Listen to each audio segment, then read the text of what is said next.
hablar de los límites. Habíamos iniciado hace 2 semanas este tema y lo que presentamos fue un punto genérico de básicamente cómo y por qué los límites son tan importantes en el desarrollo de los chicos.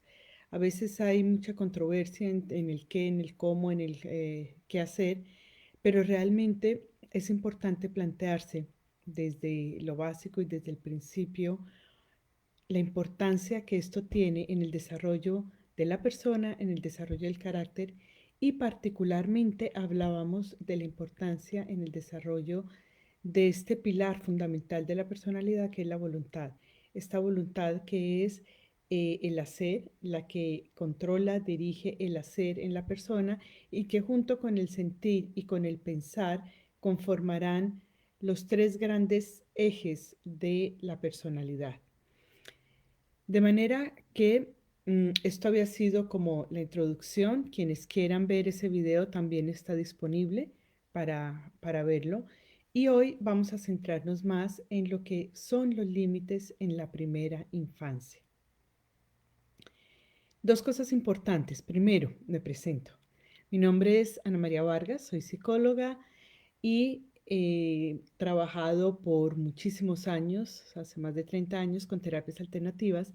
Esta trayectoria en las terapias alternativas, en la búsqueda de entender el ser humano desde aspectos más holísticos, desde formas más completas de verlo y de abordarlo, me permitió en la experiencia personal y en la investigación, en la parte psicológica, pedagógica, en el trabajo con niños y con jóvenes, encontrar que había otros elementos para considerar en el ser humano importantísimos si lo queremos ver como un todo, no por partes, o ver solo su comportamiento, o solo su inconsciente, o solo la parte social, sino como un ser humano que tiene todos estos aspectos y desde allí empezar a aplicar en la parte educativa, que es la parte un poco, obviamente, formativa y que en gran medida puede ser la parte de prevención.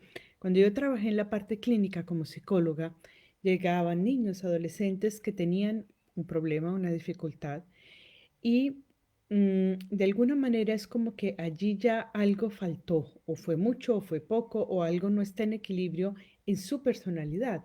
Y siempre me preguntaba cómo hacer para evitar esto, qué podemos hacer realmente para que esa personalidad se desarrolle con todos sus potenciales, con todas sus fuerzas y con todo lo que puede mantener a la persona, inclusive frente a situaciones difíciles. Mm, por mucho tiempo dejé la clínica como tal, la parte clínica, pero siempre me siguió interesando lo educativo y finalmente desde estas otras experiencias pude volver a encontrar nuevas respuestas y nuevas formas de llegar al ser humano. Lo que planteamos hoy lo planteamos desde la metodología Edward Hutt, que es educación holística, educación para un ser humano total, y es una metodología que venimos trabajando hace más de 15 años en varios países del mundo con resultados increíbles, basada en actividades muy lúdicas, muy sencillas, de experiencia, de vivencia directa, en las cuales respondemos a lo que los niños y los jóvenes necesitan en el momento exacto que están viviendo. ¿Qué están viviendo? ¿Cómo están viviendo? ¿Y qué necesita esa persona en ese momento para poder funcionar? De manera que esto como introducción y otra cosa importantísima, sobre todo con este tema. Yo no tengo fórmulas mágicas ni tengo ninguna respuesta absoluta y total ni para ustedes ni siquiera para mí misma. Educar es una búsqueda continua, es un aprendizaje supremamente amplio que nos cuestiona como adultos, como padres o como educadores continuamente y que nos ponen el reto de ir encontrando, mm, ajustándonos al cambio y encontrando respuestas cada vez más adecuadas y adaptativas a lo que nos va presentando el niño o el joven. Entonces, no pretendemos, mucho menos en este tema, dar una solución final. No hay soluciones únicas ni soluciones finales. Hay tantos alternativas como padres hay y como niños hay, porque según los padres, cada niño también tendrán que buscar nuevas y diferentes alternativas. Y lo que sí podemos es mirar qué elementos nos sirve analizar, qué elementos base nos sirve para poder tener con qué plantearnos este problema de los límites, que definitivamente lo tendremos en nuestras manos directamente y es nuestra responsabilidad como educadores durante todo el periodo en el cual somos responsables de la educación de nuestros hijos o de los educandos, cualquiera que sean, no necesariamente padres, pueden ser tíos, abuelos, educadores desde cualquier ángulo. Entonces entremos en el tema.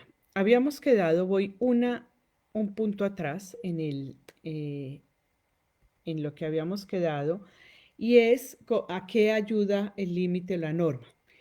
Estábamos hablando de 3 etapas, de 3 septenios importantes, porque cada una de estas etapas y estos septenios tiene unas características muy definidas en cuanto a la necesidad del chico y el tipo de características y aspectos que se están desarrollando. Entonces, en la primera etapa, el primer septenio, dijimos que la norma y el límite ayudarán a desarrollar el autodominio y la autonomía, es lo que retomaremos hoy. En la segunda etapa, el segundo septenio, entre 7 y 14 años, le ayudará a ser parte de, hacerse parte activa, asumiéndose a sí mismo, su emocionalidad y el mundo alrededor. Y en la tercera fase, tercer septenio, le ayudará a autoafianzarse y a proyectarse como persona en una sociedad. Pero hoy vamos con el primer septenio y la primera infancia. ¿Qué y cómo podemos ayudar a esa norma? ¿Qué y cómo puede hacer esta norma para fortalecer la personalidad, la autonomía, el autodominio de los chicos y esa voluntad, eso que después se convertirá en una de las facultades más importantes del ser humano, la voluntad de autodirigirse, dirigir su vida, tener un control de sí mismo, saber enfocar, bueno. De manera que partimos siempre en Eduard de entender el mundo. Es definitivamente muy, muy, muy importante entender el mundo de los chicos. Sin esto estamos completamente desfasados. Sin esto es como, no sé, ir a un país, ir a la India y vestirnos inapropiadamente. O sea, no estamos entendiendo el mundo en el que estamos, lo que piensa la gente, los hábitos. Lo mínimo que hacemos cuando vamos a otro país es entender cuáles son sus normas mínimas para seguirlas. No quiere decir ni que estemos de acuerdo o no, ni que las sigamos exactamente al pie de la letra, pero un poco de respeto por ese entorno y por esa cultura es seguir un poco sus normas. Entonces, sigamos las normas del niño, tengamos un poco de respeto por este chiquito, chiquita que está creciendo y tratemos de entender cómo es su mundo.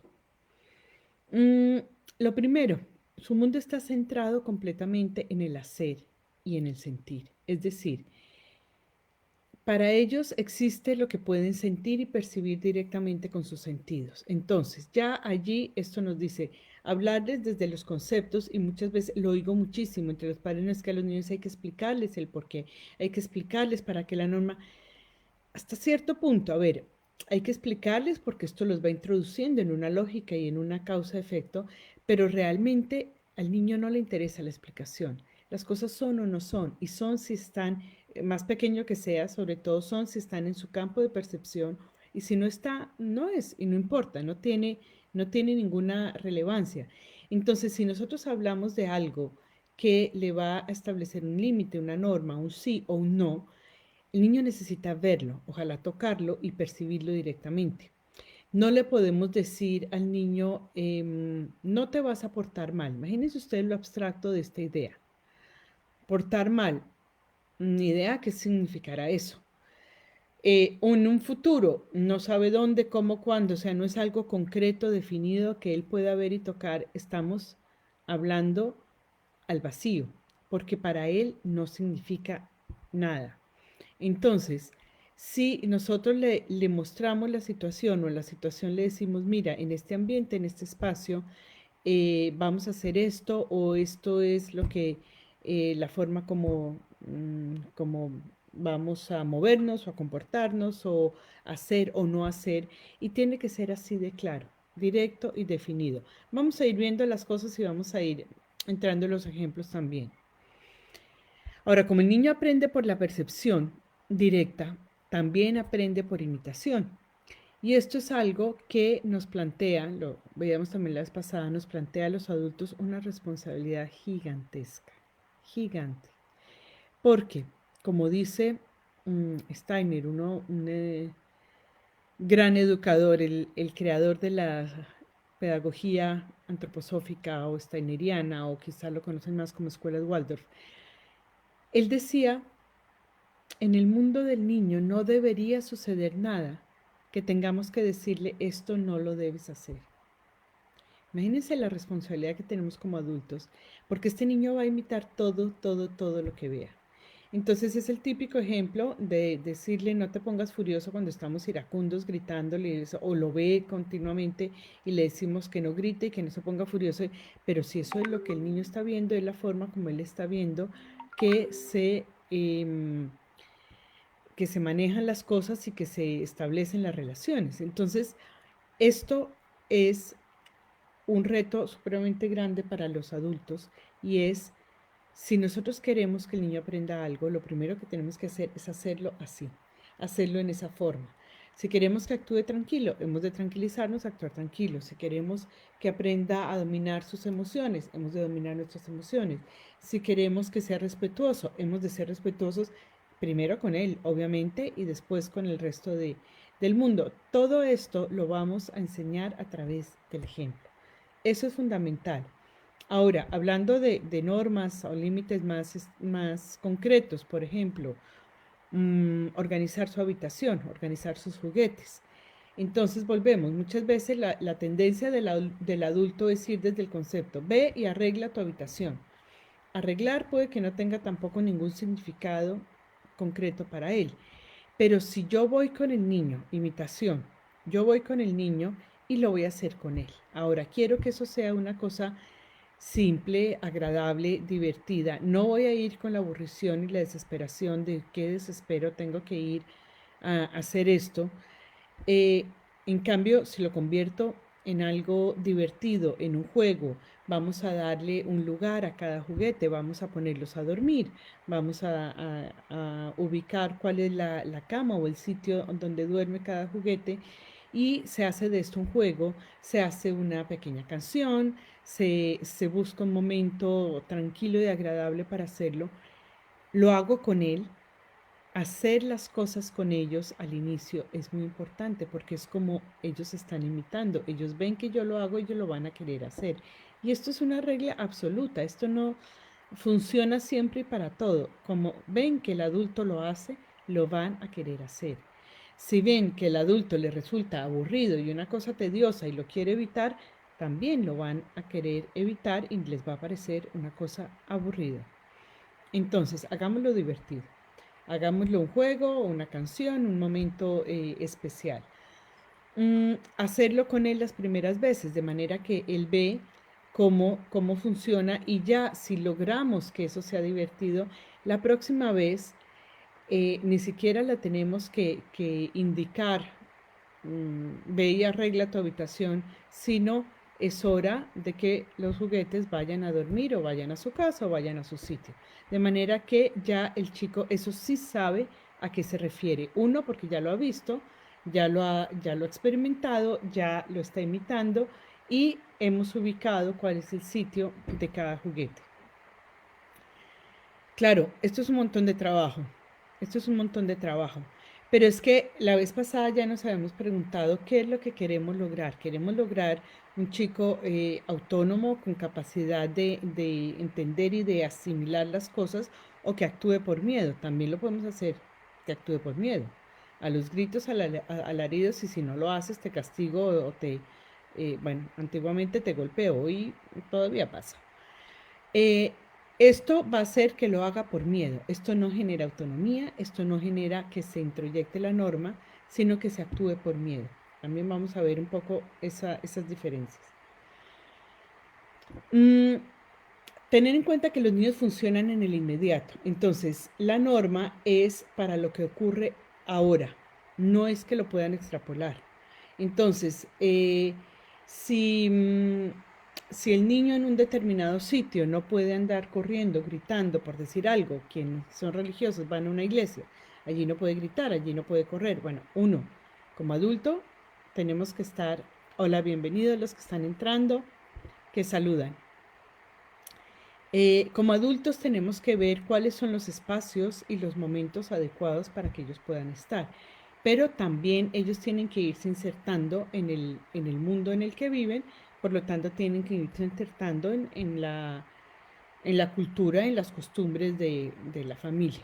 Entonces, el ejemplo, vamos a un sitio donde el niño no puede andar gritando ni corriendo. Podemos, no desde el día anterior ni 3 días antes, no empecemos a advertirle porque él no tiene ni idea de qué le estamos hablando. Cuando llegamos al sitio, además de que nos aseguremos de que está tranquilo, de que ha jugado, de que ha brincado, de que no está quieto todo el día y es justo el momento en que necesita moverse, esto lo tenemos que prever como adultos.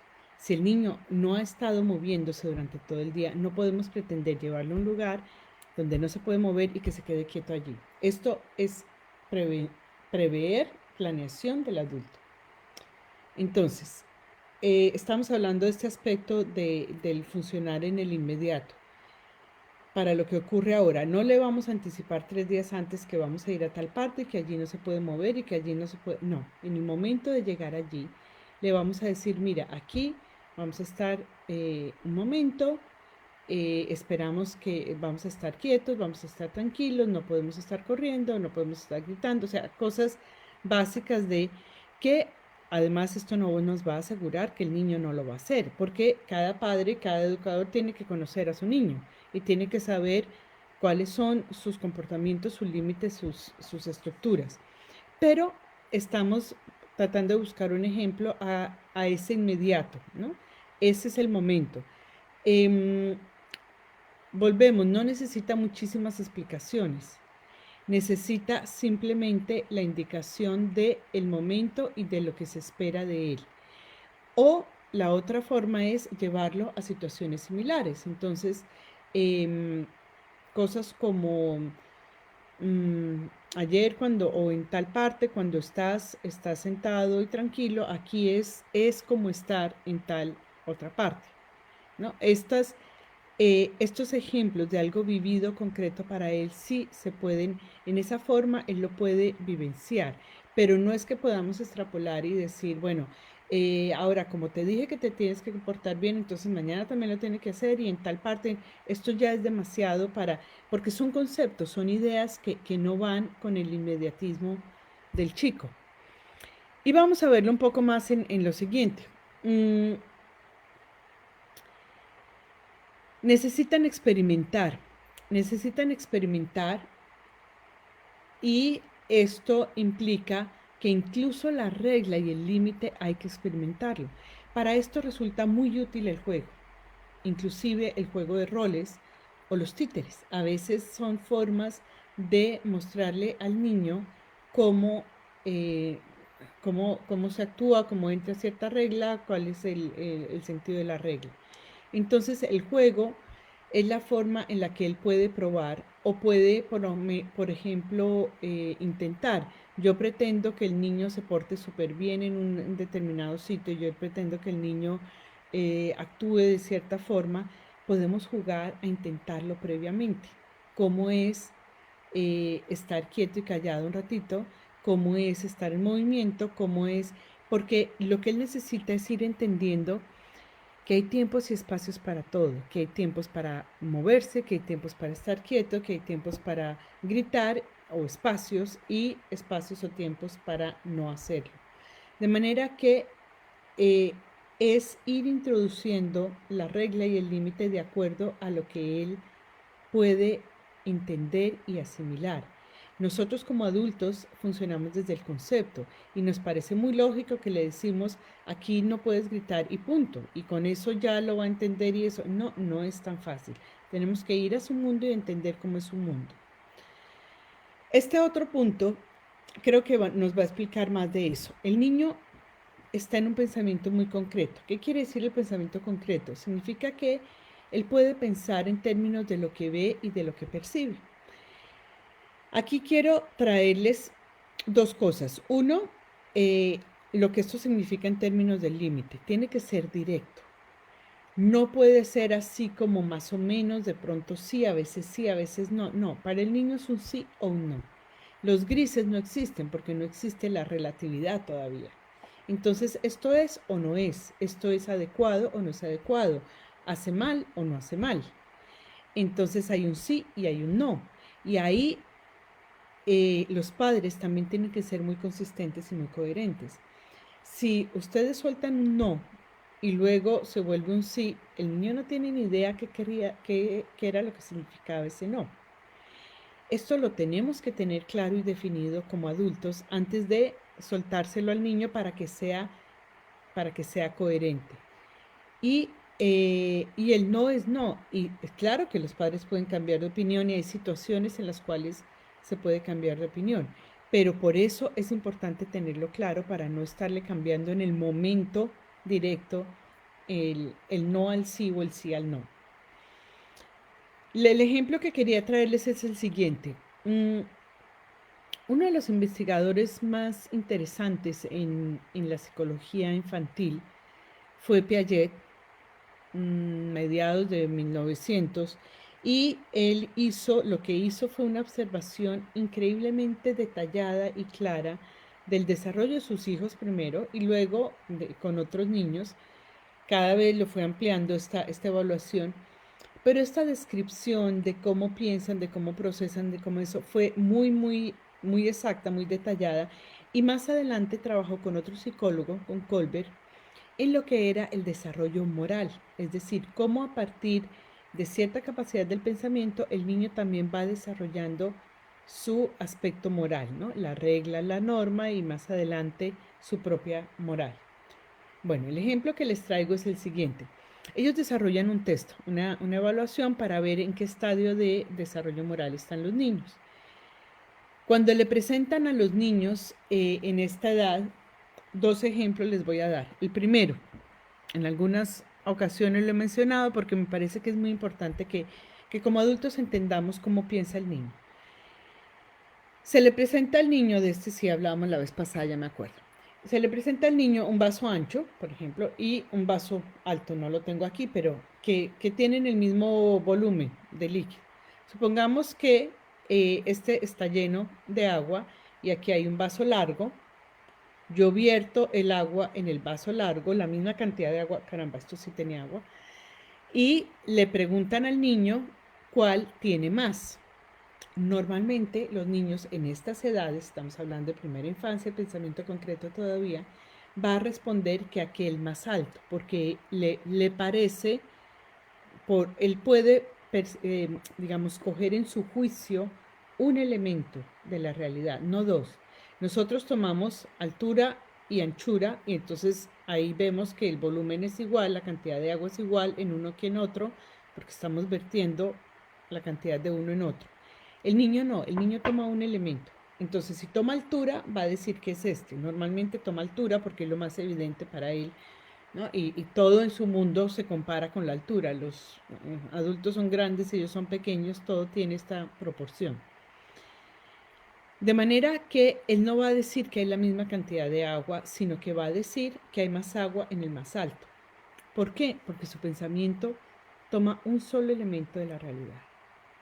Entonces, cuando nosotros decimos que al niño hay que explicarle todas las razones de las cosas y la mil lógica, que hay que dejarle decidir, por ejemplo, ¿no? Sobre las cosas, esto también con respecto a los límites, si hace, si no hace. Imagínense ustedes todos los elementos que nosotros tenemos que tener en cuenta cuando tomamos una decisión.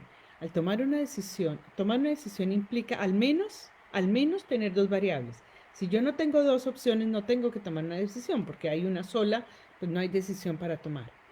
Pero Entonces, dos opciones implica dos variables. Ya, de entrada, el niño no puede tomar dos variables que no sean cosas muy concretas que está viendo, ¿no? Entonces, puede decidir si yo le puedo ofrecer el zumo de naranja y el de manzana, le puedo decir cuál prefiere, si él los ha probado antes y tiene un sabor que prefiere. Pero es una cosa concreta que la ha probado antes. Ahora, si esto implica más variables, lo estamos confundiendo, lo estamos llevando a enredar en su cabeza qué está pasando y cómo tener en la cabeza en cuenta más cosas que no puede palpar y ver en la realidad. Ahora, otro ejemplo, y este está más relacionado con este aspecto de la norma y de la moralidad. El otro ejemplo es bellísimo. En esta prueba de moralidad de Piaget y Colbert, le dan a los niños esta situación. Hay un niño que está ayudando a su madre, toma una bandeja con 20 vasos, los está llevando y alguien pasa, abre una puerta, lo golpea y los vasos caen al suelo y se rompen los 20 vasos. Otro niño está furioso, haciendo una pataleta, coge el vaso con el que está tomando y lo tira al suelo y lo rompe. La pregunta al niño es, ¿cuál actuó bien o cuál actuó mal? Adivinen qué va a responder el niño. Correcto. El niño va a responder a que es peor el que rompió 20. ¿Por qué? Por lo mismo. Su mundo, su realidad es lo concreto, lo evidente, lo que ve. Él ve 20 vasos, o percibe 20 vasos o uno, y 20 pues es más que uno, es peor 20 que uno. Por lo tanto, allí no entra todavía un juicio moral, no entra una intención, no entra una razón de por qué hizo o no hizo. Esto no puede entrar en su evaluación. Vuelvo y lo llevo a los ejemplos que vemos todos los días. ¿Pero por qué hiciste eso? ¿Pero cómo se te ocurrió hacer eso? Le dicen los papás. El niño no te puede responder eso. No tiene ni idea muchas veces por qué lo hizo. Lo hizo porque es impulsivo, ya lo decíamos. Porque no tiene todo este análisis de poder ver la causa, el efecto que va a pasar, todo eso. No lo tiene todavía. Todavía está ensayando, experimentando, viendo a ver cómo funcionan las cosas. Y esto es ensayo-error, no es ni siquiera causa-efecto. Es ensayo-error. Entonces, no hay una moralidad. Por lo tanto, 1000 explicaciones son inútiles. Hay un sí y hay un no. Hay un se hace o no se hace, causa mal o no causa mal. Estos son los elementos claves para poder definir, ¿no?, entre el blanco y el negro. Hay blanco y hay negro al principio, no hay tonalidades de gris. Más adelante ya nos volverán la cabeza así de grande cuando ellos mismos empiecen a preguntarse por las tonalidades de gris. Y allí ya tenemos otro problema en los adultos. Entonces, estos ejemplos es para ver, cuando establecemos entonces un límite, tiene que ser muy directo, muy bien definido y muy claro. No definido desde las explicaciones lógicas y morales. Es que esto le va a hacer bien a tal otro y a eso, y entonces no. Desde lo muy concreto, esto es sí, esto no. Aquí sí, aquí no. En este momento sí, en este momento no. Así de claro, más claro y más directo, que sea mucho más fácil para el niño de entender de qué se trata. No lo estamos enredando en cosas que además crean en el adulto. El otro problema no es solamente que enredemos al niño. El otro problema grave es que en el adulto se crea la expectativa de que ya lo dije y lo ha de cumplir, ¿no? Pues es que es obvio, si ya se lo dije, lo tendría que cumplir. Pues no, porque lo que le dije no lo ha entendido. Entonces, el adulto se siente que el niño está llevando la contraria, o lo está retando, o está haciendo mal, o lo que sea, cuando en realidad el niño ni siquiera entendió lo que le hemos dicho. ¿Ven? El problema es doble. No es solamente que el niño no lo entienda, sino la expectativa que se genera en el adulto de, de que el niño lo va a hacer. Es una falsa expectativa. pero esa falsa expectativa crea frustración y puede crear después malestar e incluso furia con el niño, porque ¿cómo va a ser posible que no lo hace? Tercero, otro elemento muy importante, los niños en este periodo, estamos todavía en el primer septenio, que nos ocuparemos solo de en esta ocasión, están todavía aprendiendo a dominar su impulso y su deseo. Esto significa que muchas veces ellos actúan simplemente por impulso. Hay el impulso de comer algo. Hay una bellísima torta, pastel de cumpleaños con un lindo color glaseado encima, y el impulso natural es meter el dedo para probar eso. Puede que después, si ya han tenido una experiencia, o antes, si ya han tenido una experiencia, ya lo han visto, ya, si yo puedo mostrarle esto y decirle al niño, mira, esto no lo tocas porque lo que sea, esto vamos a esperar a que sea la hora después de soplar las velitas, vamos a comerlo. O sea, esto le está dando a él un sí y un no, un ejemplo concreto. Pero si él se lo encuentra por allí, no tiene por qué saber que el pastel no era para meterle el dedo. El impulso natural, si ya ha probado el dulce y le gusta el dulce, que además es bien atractivo el impulso natural puede ser sencillamente meterle el dedo y probar. No vale después preguntarle, pero ¿por qué lo hizo? ¿Pero cómo se te ocurre? ¿Pero qué te llevó? No, no lo sabe, es un impulso. Es un deseo que todavía no tiene discriminación y diferenciación. Entonces, allí, una de las cosas que la norma va a ayudar, la regla, el sí y el no, cuando sí, cuando no, es a darle vía adecuada a esos impulsos. El impulso no está mal en sí mismo, pero el impulso hay momentos en que puede manifestarse así tal cual y hay momentos en que no es adecuado.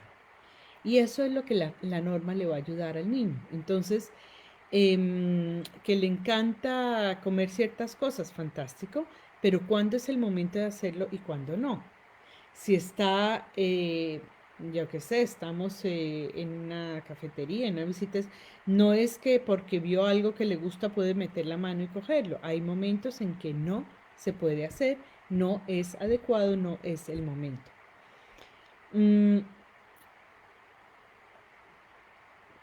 Entonces, en ese sentido, la norma les va a ayudar mucho. Por otro lado, también es importante tener en cuenta que en el momento en que este impulso se manifiesta y se necesita la norma, él tiene que ver el efecto inmediato y tiene que tener una acción inmediata frente a eso.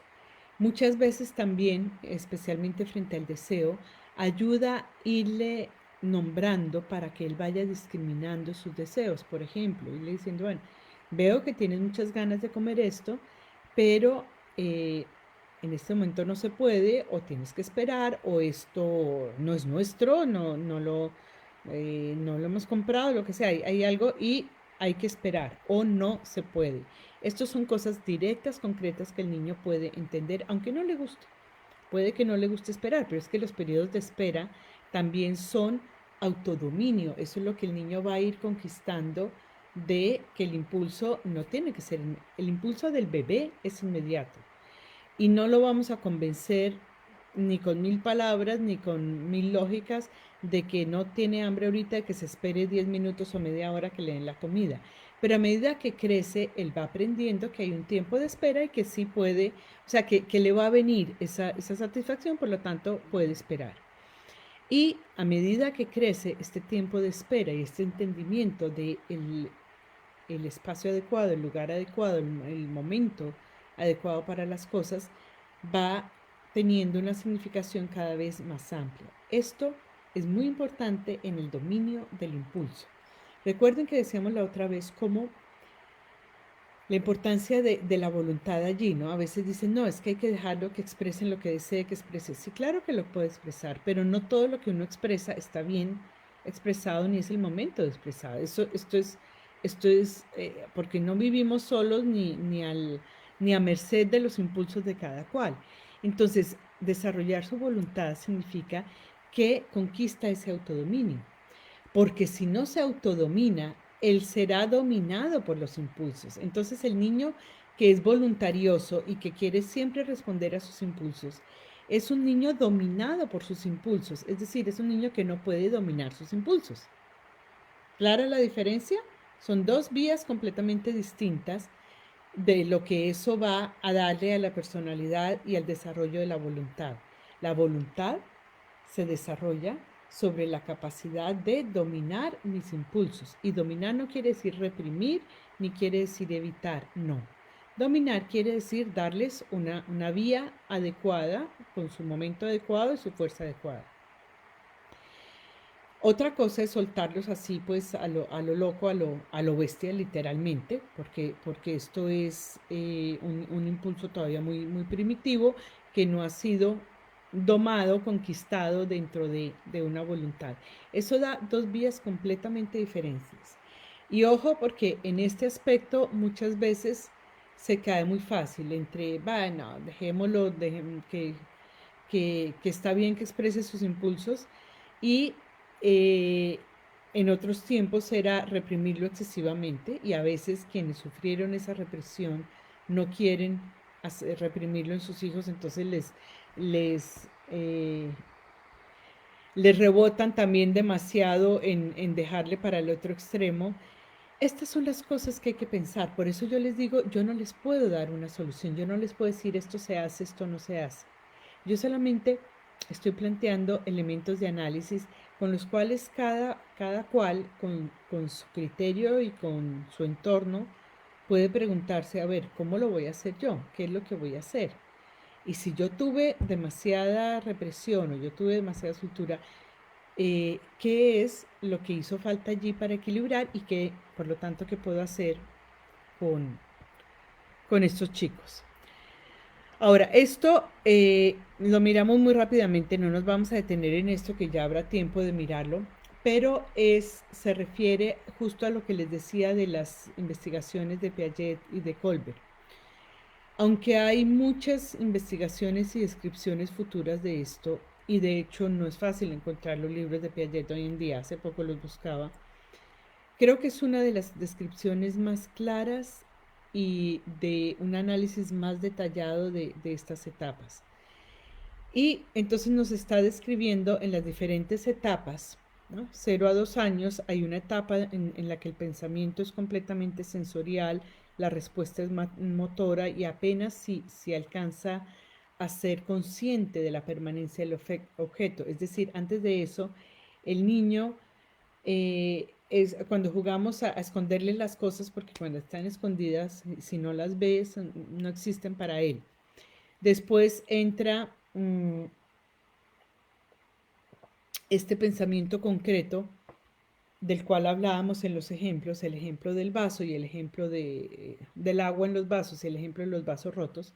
Y después, hasta después de los 7 años, que ya hablaremos de esa etapa después, no entra lo que se llaman ya las operaciones, la etapa operacional, que todavía es concreta, pero ya hay operaciones que puede hacer en la mente, organiza, pone jerarquías, establece grupos, agrupaciones, todo eso lo uno que incluye lo otro.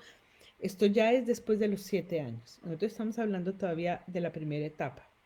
Y en la primera etapa muchas veces queremos que los niños nos den explicaciones del qué, por qué hizo eso, qué lo llevó a eso, pero qué lógica tiene, que tomen decisiones complicadísimas y les damos explicaciones así de grandes que no tienen un fundamento. Y esto es un ejemplo muy rápido, los que están viendo las presentaciones, los que están por el Instagram no la ven, pero si ustedes desean verla, por favor me escriben un email o me escriben allí en un comentario y con mucho gusto les enviaré la grabación de la presentación.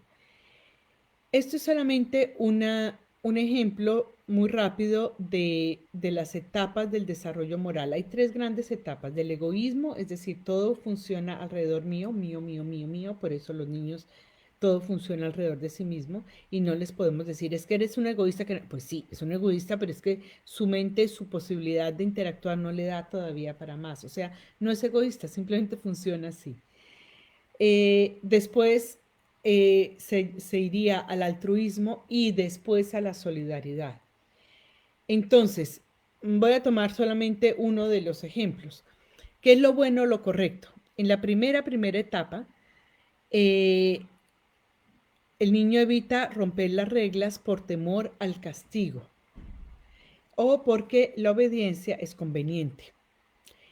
En la segunda etapa, no la rompe porque esto le ayuda a satisfacer necesidades propias.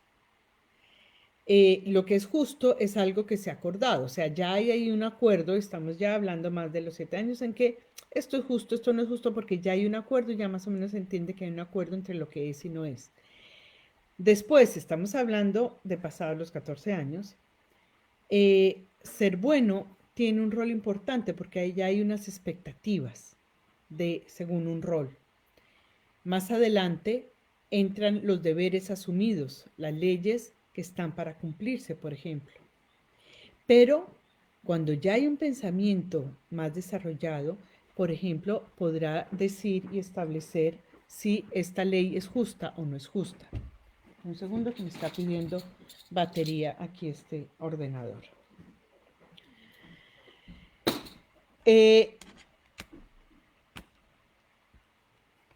Y así sucesivamente, pero no nos... Para complicarles un poquitito más las cosas. Y tampoco vamos a entrar en esto a profundidad, pero vamos a plantearnos el problema. Resulta que la norma no va a ser asumida ni procesada por los niños de la misma forma según el niño. Solo para tener en cuenta un aspecto, y en esto siempre es muy importante cuando estamos educando, preguntarnos, primero observar mucho al niño, a nuestro hijo, a la persona que estamos educando, cómo es, cómo funciona, cómo reacciona. Y el carácter, cómo se toma las cosas. Entonces decíamos, así para hacerlo rápidamente, si tomamos en cuenta los 4 caracteres o temperamentos que se establecen en las personas, estos temperamentos estamos diciendo, estamos hablando de cosas de tendencias de la personalidad que son heredadas, o sea, ya venimos con una forma de responder al mundo. Hay quienes son mucho más rápidos, más ágiles en la respuesta al mundo, hay quienes son mucho más lento, van más despacio, va con más calma. Entonces, una norma, una regla puede ser tomada completamente diferente según el temperamento del niño. Por ejemplo, un niño sanguíneo es emocional, es impaciente, todo lo quiere rápido, todo puede ser muy inestable en sus emociones, a veces sí, a veces no está. Por lo tanto, y digamos que al fondo está esta emoción de ira. Es muy fácil que frente a la regla reaccione con ira y emocionalmente. Es muy jijiji, jajaja durante el normal del día, pero el momento que hay un impedimento que una norma puede reaccionar con ira. Entonces, hay que entender ese temperamento y cómo se puede ayudar, cómo necesita la calma emocional, la tranquilidad emocional para poder asumir la regla. Dentro de este lado, digamos, que son los más extrovertidos, también estaría el colérico, lo tenemos aquí en la imagen en el otro extremo, que más bien tiende a ser autosuficiente, es muy rápido, por ejemplo, es impetuoso, ese se lanza antes de pensar las cosas, entonces también cualquier cosa que trate de limitarlo, ese fuego le va a tratar de chocar contra eso. Allí, por ejemplo, un colérico, cuando hay una regla muy fuerte, una limitación muy fuerte, hay que darle tiempo de que lo procese y de que se calme ese fuego. Si yo en el fuego entro a hacerle más fuerza, esto se vuelve una bomba atómica. Entonces, por eso les decía, si se lo quieren complicar un poquito más, tenemos que mirar este temperamento, este aspecto del niño. Ya nos plantea todavía más complicaciones como adultos porque significa que cada niño, según su temperamento y su estilo, necesitará algo diferente. El melancólico, por ejemplo, es voluntarioso, procesa las cosas con mucho más calma, mucho más adentro, es muy crítico, pero puede ser también muy pesimista. Entonces la norma, una norma puesta muy fuertemente la puede tomar como algo contra sí mismo y se siente tremendamente herido, dañado y que no lo es, pero se lo toma así. Así que estas cosas también son importantes de entender porque la misma norma y la misma forma de decirle sí o no a algo en un momento dado a un niño puede tener respuestas y efectos completamente diferentes según el niño, según el temperamento. De manera que esto, que no es tema de hoy, pero lo trabajaremos en alguna de las conferencias, es simplemente un elemento más para decirnos cuánto tenemos que preguntarnos como adultos realmente, primero, qué es lo que queremos hacer, cómo es que queremos, cuál es la norma que queremos transmitirle al niño, cómo lo vamos a hacer y además de tenerlo claro como adulto, observar ese chico o chica, ese niño o esa niña, cómo es, cómo funciona, cómo reacciona y cómo poderle ayudar según su estilo a que esto le llegue adecuadamente sin que se vuelva un conflicto o una dificultad.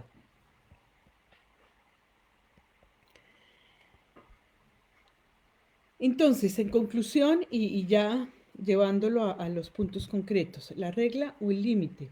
Lo que tiene que ayudar al niño en esta primera etapa es, primero, a lograr autodominio. ¿Autodominio de qué? Autodominio, decíamos, de los impulsos, de esos deseos que todavía no son ni siquiera emociones, son deseos. El niño desea algo y no lo obtiene y llora amargamente, pero en 2 segundos se le puede cambiar si aparece algo interesante o se distrae con otra cosa, porque no hay una emoción allí, hay un deseo, hay un impulso que está manifestando y un comportamiento que ha aprendido de cómo obtener o no las cosas. Entonces, allí tenemos que ayudarle a lograr autodominio. La norma y el límite le ayuda a entender esto sí, esto no, ¿por qué? Porque se puede, porque no se puede, o porque te hace daño o no te hace daño, o por lo que sea. O sea, hay siempre un sí y un no clarísimo y una regla directa para establecer. Entender el mundo. Es lo que le lleva al niño a entender el mundo en el que vive, el entorno, la familia, cuáles son las reglas sociales, las reglas de allí donde vive. Por eso es tan importante que sean claras y que sean definidas. Si un día es y al otro día no es, y en un espacio es así, en otro es así, es complicadísimo para él entenderlo. Ahora, sí puede entender que, por ejemplo, en casa de los abuelos hay ciertas cosas permitidas que en casa de los padres. Eso todavía es posible. Y entonces limitémoslo a un espacio y a una situación, si esto tiene que ser así. Si es un no absoluto para los padres, que eso no debe ser así, debemos llevarlo también a la casa de los abuelos o a la casa de los amigos, o sea, hay ciertas cosas que que no son negociables, porque para ustedes como criterio no son negociables y tienen que estar igual en todos los espacios. Pero esto le permitirá, ¿no?, ir entendiendo ese mundo y cómo se relaciona él con ese mundo. El límite no tiene por qué ser una cosa desagradable, agresiva e impositiva. El límite puede ser amoroso, puede ser tranquilo, puede ser simplemente lo que le va indicando hasta dónde se puede mover. Y de hecho al niño pequeño le ayuda mucho. Le ayuda mucho en el tercer punto que tenemos aquí, adquirir seguridad en sí mismos, a saber cómo moverse y hasta dónde moverse. Dábamos en algún momento el ejemplo de lo que es, imagínense soltar ustedes un niño en una barca solo, que vaya por el mar sin que nunca haya tenido la experiencia y tengan idea cómo moverse. O sea, una cosa es estar allí solo viendo a ver cómo se defiende y otra cosa es tener un límite, puede ser muy pequeño, pero sabe dónde se mueve y que hay alguien allí que lleva el comando, que no está a la deriva perdido en ese mar.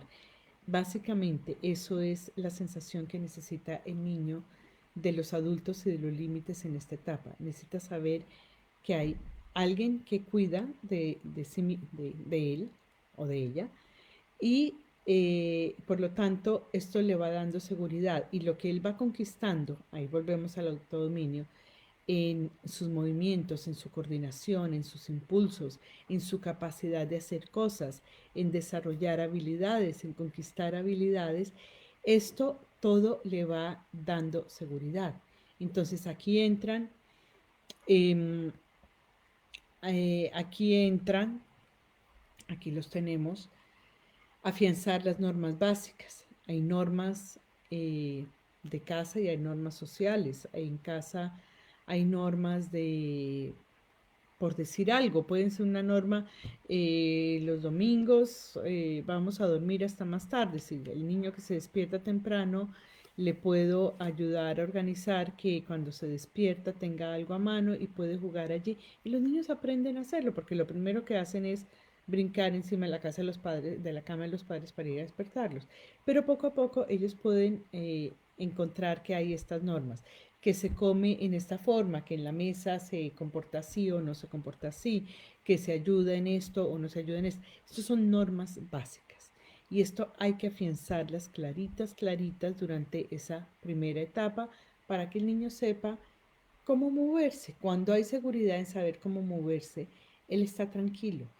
Lo que más intranquiliza al niño es no saber cómo moverse, no saber con qué contar, no saber si se puede o no se puede. Entonces, si no lo sabe, va a intentar,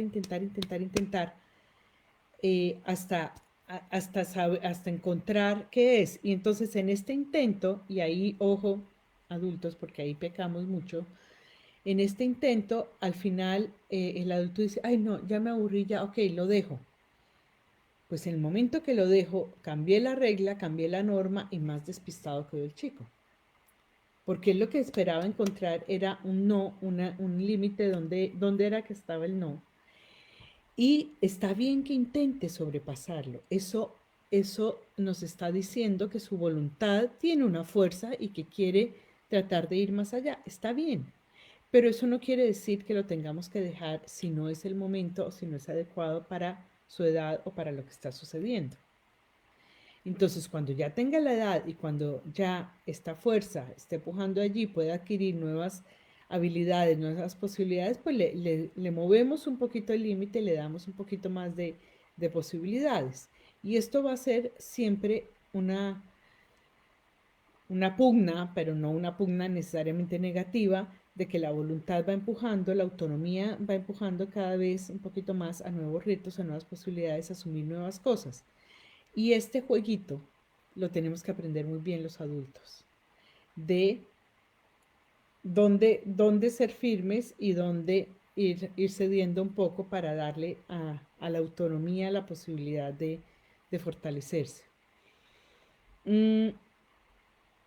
En esta etapa, entonces, en este desarrollo de la autonomía están los hábitos y las habilidades básicas. Las habilidades básicas, aunque nos parezca como adultos cosas muy, muy básicas, son importantísimas para el afianzamiento de la autonomía y la seguridad del niño. El niño que no sabe vestirse solo, que no sabe organizar sus cosas, que no sabe, eh, no sé, poner en su bolso de la escuela lo que necesita llevar, va a estar siempre atrás de los otros. Cuando la maestra en la escuela diga, bueno, hora de irse, vamos a listar las cosas, y el niño nunca lo ha hecho, porque en casa nunca ha ordenado nada y no sabe cómo, eh, queda completamente despistado, ve a los otros que están haciendo cosas, sino, y esto le va a generar una inseguridad y un malestar, o sea, está fuera de lugar y de fase de lo que está sucediendo. Entonces, todas estas habilidades básicas le dan al niño autoconfianza y autoseguridad. Saberse vestir, saberse cuidar, saberse asear, comer adecuadamente, ayudar en cosas básicas de la casa, participar. Todo esto son habilidades que tiene que ir desarrollando. No se aprende a lavar platos cuando tenemos 12 años de un día para otro. No se aprende. He tenido un chico aquí en casa 15 tantos tenía, que no, sencillamente él no sabía ni siquiera cómo era el orden y el procedimiento. Él tenía la intención de ayudar, pero nunca lo había hecho, evidentemente, y cuando se movían la gente aquí en casa, él no sabía qué hacer. Entonces casi que tocaba explicarle como a un niño pequeño, mira, esto hoy te toca llevarlo a ti, hoy te toca lavar, hoy te toca tal cosa, porque no tenían las habilidades básicas para poder desarrollar eso y las habilidades básicas de lavar un plato. Entonces, estos son cosas que son necesarias ir dándole al niño, y esto solamente se da, como hemos dicho, enseñándole con imitación, dándole el espacio y haciéndolo partícipe de estas cosas. Esto lo lleva entonces a confiar en sí mismo, en confiar en lo que puedo y no puedo hacer.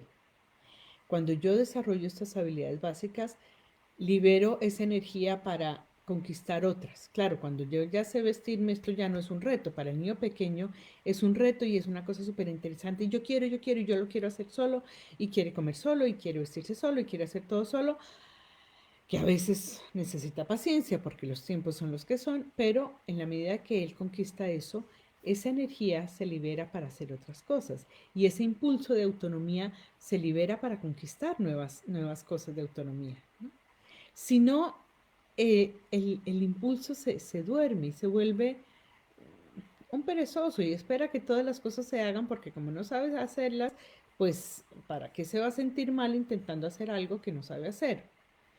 Entonces, esa fortaleza de buscar nuevos retos, recuerden lo que decíamos, la autonomía siempre va a tener un punto de empuje porque es como un músculo, ¿no? Entonces el músculo para poder desarrollarse necesita ejercicio y el límite es el gimnasio y la autonomía puja un poco por nuevos retos y nuevas posibilidades y aquí hay que hacer fuerza hacia los dos lados, hacia el límite en ciertos momentos y hacia movilizarnos como adultos, movilizar este límite para darle espacio a nuevas formas de expresar su autonomía.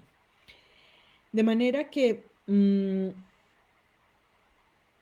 bueno, yo sé que esto no nos plantea las respuestas que a veces queremos, porque muchas veces los padres me preguntan, bueno, pero ¿qué hago si tal cosa? ¿Pero y cómo hago esto? No hay respuestas, además porque por más que la tengamos lista, pensada, no va a resultar exacta en el momento. Lo que sí podemos plantearnos es el cuestionamiento de qué queremos para nuestros hijos, en realidad qué valores les queremos transmitir, ¿no? Porque si nosotros, por ejemplo, le queremos transmitir un valor de honestidad, no es que a veces usamos mentiras o tonterías para que haga algo y que después queremos que sea honesto, ¿no? Eh, ¿Cuáles son las formas y cuáles son las cosas que para nosotros, familias, son importantes y son trascendentales? Y hay cosas que son negociables y hay cosas que no. Ahora, como familia y como entorno social, también tenemos que tener en cuenta, normalmente pueden ser muy coherentes, pero no siempre. Hay cosas que en la familia se definen de una manera, pero en el entorno social no. Son diferentes. Entonces, esto también tenemos que ver cómo normatizamos eso y cómo vamos transmitiendo estas normas y estas reglas a los chicos. ¿Cómo hacer para mantener ese gusto por las cosas que ya sabe hacer? Por ejemplo, vestirse solo. Bueno, esto,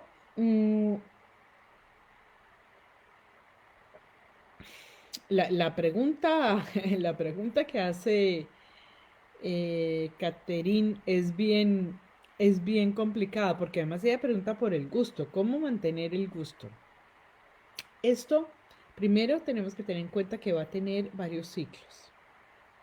Porque claro, primero es la conquista de, wow, yo puedo, pero como a todo ser humano, cuando ya pude y ya resulta fácil, pues ya no es un reto, ya no es una gran conquista el vestirse solo y mira que... eh, entonces ahí tienen que entrar nuevos pequeños retos, bueno, y eh, por ejemplo, hacia su ropa y cómo organiza su ropa y qué es lo que más le gusta y cómo le, ¿no? Ahí entran los nuevos retos que a veces por sí mismos se los ponen y a veces necesita que uno les ponga un poquito de el, la salsita allí para que ese gusto esté. Em, y otra cosa importante allí es que muchas de estas cosas que se hacen por el gusto de la conquista y de la autonomía pasan a ser hábitos. Cuando realmente pasan a ser hábitos, no necesitan el mismo gusto, pero igual van a estar ahí como algo normal y positivo, porque lo adquirió con gusto. Cuando lo adquiere con gusto, eso hace mucha diferencia, adquirirlo con gusto. Ahora, si lo ha adquirido con gusto, normalmente ya es un hábito que está allí. Pero ojo, que de todas maneras habrá etapas en que eso decaiga. Hay etapas en la adolescencia en que entra y en la preadolescencia el que entra no me importa nada y no me importa mí mismo y no me importa. Y entonces ese gusto puede decaer mucho y ya no quieren bañarse y ya no quieren no sé qué. Y puede ser por rebeldía o puede ser por justamente esta etapa de no me importa nada. Un poco hay que dejarlos que pasen esto, pero esto no significa que no haya que, ¿no?, empujar un poco hacia mantener un poco de, o sea, un mínimo de orden, un mínimo de regla en el autocuidado, por ejemplo, allí en este caso.